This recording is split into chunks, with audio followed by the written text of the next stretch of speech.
आप देख रहे हैं समाचार एजेंसी ऑफ इंडिया में साई न्यूज।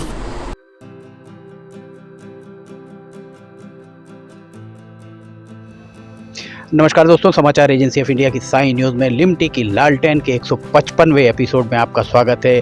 154वां एपिसोड जो लिमटी के लालटेन का हमने आपको दिखाया, उसमें हमने आपको मंडला बाईपास और बरघाट नाके में रेल की पटरियां किस तरह से बिछ रही हैं इसके बारे में बताया। आज हम यहाँ खड़े हुए हैं, यहाँ अगर आप देखेंगे तो ये कटंगी की तरफ जाने वाला मार्ग, इस तरफ आप देखिए ये कटंगी की तरफ जा रहा है मार्ग। ऊपर जो आप वहाँ पर जो पहाड़ी दिख रही है वो महाकालेश्वर की पहाड़ी है, और इस तरफ अगर आएंगे तो सिवनी शहर की ओर आप जाएंगे दीवान महल तरफ। ये कटंगी नाके के जो मार्ग है उस मार्ग पे बना हुआ ये इसको अंडरब्रिज, यहाँ पर इकलौता अंडरब्रिज बनाया हुआ है, हम आपको दिखा रहे हैं। ये आज रविवार 13 फरवरी 2022 का नज़ारा हम आपको दिखा रहे हैं। दरअसल सिवनी में नैरोगेज चला करती थी और लगभग 125 साल तक नैरोगेज के चलने के बाद 1 दिसंबर 2015 को मेगा ब्लॉक लगाया गया था। वो भी 2 साल के लिए मेगा ब्लॉक लगाया गया था। 2 साल के मेगा ब्लॉक के बाद 1 दिसंबर 2017 या जनवरी 2018 से यहाँ पर रेलगाड़ियाँ चलना आरंभ हो जानी चाहिए थी, पर आज रविवार 13 फरवरी 2022 का नज़ारा हम दिखा रहे हैं। आज भी यहाँ काम आधा अधूरा पड़ा हुआ है। एक दूसरा ट्रैक, ये देखिए पहला ट्रैक ये दिख रहा है, दूसरा ट्रैक जिस पे हम खड़े हुए हैं, तीसरा ट्रैक यहाँ, और चौथा ट्रैक उसके उस तरफ। 4 ट्रैक यहाँ से दिख रहे हैं। 154वें एपिसोड में आपने देखा होगा बरघाट नाके पर सिर्फ इकलौता ट्रैक वहाँ नज़र आ रहा था। दूसरा एक ट्रैक जो माल गोदाम के लिए, जो इनका गुड्स आएगा उसके लिए 2 ट्रैक। ये ट्रैक आगे जाके कहाँ और किस तरह से और कितने ट्रैक जाएंगे ये समझ से परे ही नज़र आता है। यहाँ हम आपको एक बार फिर आइए हम दिखाते हैं। ये इस तरफ ये रेलवे स्टेशन की तरफ जाने वाला मार्ग हमारे पीछे जो आपको दिख रहा है, ये रेलवे स्टेशन की तरफ जा रहा है। ये 2 प्लेटफॉर्म ऐसा प्रतीत हो रहा है, 2 प्लेटफॉर्म ये बन रहे हैं। ये वाली लाइन जिस पर हम खड़े हुए, ये संभवतः थ्रू लाइन मानी जा सकती है। थ्रू लाइन इसलिए क्योंकि इसके आसपास कोई भी एक प्लेटफॉर्म नज़र नहीं आ रहा। एक प्लेटफॉर्म जो ये इस तरफ वाली जो वो है, इधर देखिए इस तरफ वाली, उस पर एक प्लेटफॉर्म नज़र आ रहा है, अर्थात 1, 2 और 3, यहाँ 3 प्लेटफॉर्म सिवनी में बनने की उम्मीद है, ऐसा प्रतीत हो रहा है। दरअसल जो समस्या सिवनी में सामने आ रही है वो समस्या कुछ इस तरीके की सामने आ रही है कि सिवनी में जो भी योजनाएं परियोजनाएं हैं, उन परियोजनाओं को 80-90 के दशक के उपरांत, या ये कहें 21वीं सदी में, इतना विलंब कारित करा दिया जाता है, इतना विलंब कारित करा दिया जाता है।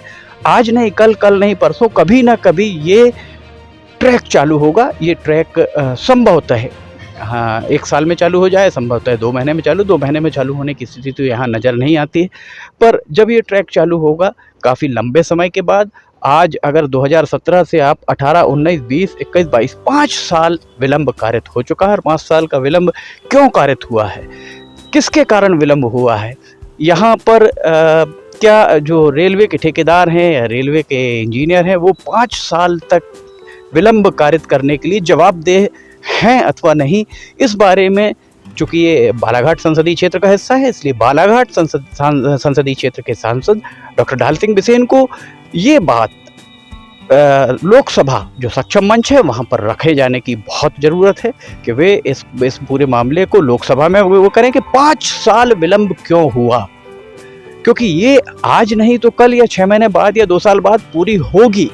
इस बात से इनकार नहीं किया जा सकता कि ये जो रेल की पटरियां बिछ रही हैं, अभी आपको कहीं पर भी आप देख लें कोई भी इलेक्ट्रिक पोल नहीं दिख रहा होगा। इलेक्ट्रिक पोल नहीं दिखने का सीधा सा ये एक नतीजा हम निकाल सकते हैं कि अभी कम से कम 1 साल और इंतज़ार करना होगा, क्योंकि जब इलेक्ट्रिक पोल लगेंगे, जैसा रेलवे के सूत्रों ने समाचार एजेंसी ऑफ इंडिया को बताया कि ये पूरा का पूरा यहाँ पर इलेक्ट्रीफाइड ट्रैक ही आरंभ होगा, अर्थात इलेक्ट्रिक इंजन से ही यहाँ पर ट्रेन की आवाजाही होगी।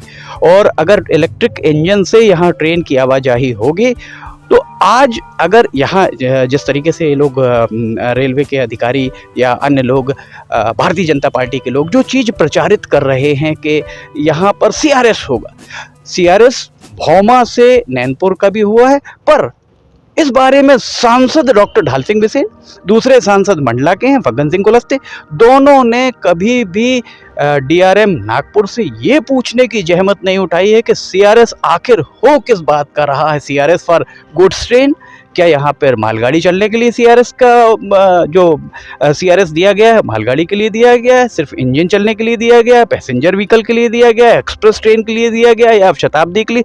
सीआरएस सबके लिए अलग अलग दिया जाता है। अगर उनकी जानकारी में नहीं है तो समाचार एजेंसी ऑफ इंडिया के माध्यम से हम उनकी जानकारी में ये बात लाते हैं कि सीआरएस किस चीज़ का हुआ है। क्या वहाँ पर गुड्स ट्रेन चलाने के लिए? वो गुड्स ट्रेन भी क्या 4 डब्बे की चलेगी, 8 डब्बे की चलेगी? क्योंकि जो भी सीआरएस में अधिकारी आते हैं वे रेलवे के अधिकारी नहीं होते हैं, वे दीगर जो इंडियन इंजीनियरिंग सर्विस आईईएस के अधिकारी आते हैं और वे आकर इसका सर्वे करके जाते हैं, देख के बताते हैं कि ये जो पटरियां बिछी हुई हैं ये पटरियां कितनी गति से ट्रेन चलने के लिए उपयुक्त हैं, कितनी गति से इस पे यहाँ पर आप मालगाड़ी ले जा सकते हैं, कितनी गति से आप यहाँ पैसेंजर ट्रेन चला सकते हैं, कितनी गति से आप एक्सप्रेस ट्रेन चला सकते हैं, क्या क्या आप कर सकते हैं, ये सारी चीज़ें सीआरएस में आता है। पर अभी तक किसी ने भी नैनपुर से केवलारी कानीवाड़ा पलारी होते हुए भौमा का जो ट्रैक है उस ट्रैक पर सीआरएस किस बात का हुआ? और सीआरएस हुए तो महीनों बीत गए हैं, अभी तक एक भी रेलगाड़ी वहाँ मालगाड़ी भी आरंभ नहीं हो पाई है। ये बात हम आपको आज 13 फरवरी 2022 को बता रहे हैं। 13 फरवरी 2022 का नज़ारा हम आपको दिखा रहे हैं। ये देखिए चारों तरफ 4 ट्रैक यहाँ पर बने हुए हैं। यहाँ से ये ट्रैक जा रहा है नैनपुर, नैनपुर से जबलपुर और जबलपुर एक नैनपुर से बालाघाट। ये यहाँ से अगर जोड़ा जाता है, जबलपुर से नैनपुर जुड़ चुका है, ट्रेन, मालगाड़ियाँ, पैसेंजर व्हीकल सब कुछ वहाँ एक्सप्रेस ट्रेन चल रही हैं। दूसरा, अगर नैनपुर से भौमा सिवनी होते हुए इधर कटंगी की ओर अगर इसको ले जाया जाता है तो कटंगी और तिरोड़ी तक, कटंगी से तिरोड़ी, ये सारा सब कुछ कंप्लीट। सिर्फ सिवनी से कटंगी अगर आप जोड़ देते हैं, महज 40 किलोमीटर है, अगर सिवनी से कटंगी को आप जोड़ देते हैं तो नागपुर से जो रेलगाड़ियाँ इटारसी होकर जबलपुर और उत्तर भारत की ओर जाती हैं वे सारी गाड़ियाँ नागपुर से तिरोड़ी, कटंगी, सिवनी, नैनपुर, जबलपुर होकर आगे जा सकती हैं। उनका एक लंबा फेरा बचेगा, रेलवे का ईंधन बचेगा, रेलवे का समय बचेगा और बहुत सारी ट्रेन्स चूँकि इस ट्रैक से पास होंगी, इस ट्रैक से निकलेंगी, तो जो नागपुर से इटारसी वाला जो खंड है उस खंड पर यातायात का दबाव भी कम किया जा सकता है। समाचार एजेंसी ऑफ इंडिया के साई न्यूज़ में लिमटी की लालटेन के 155वें एपिसोड में बस इतना ही।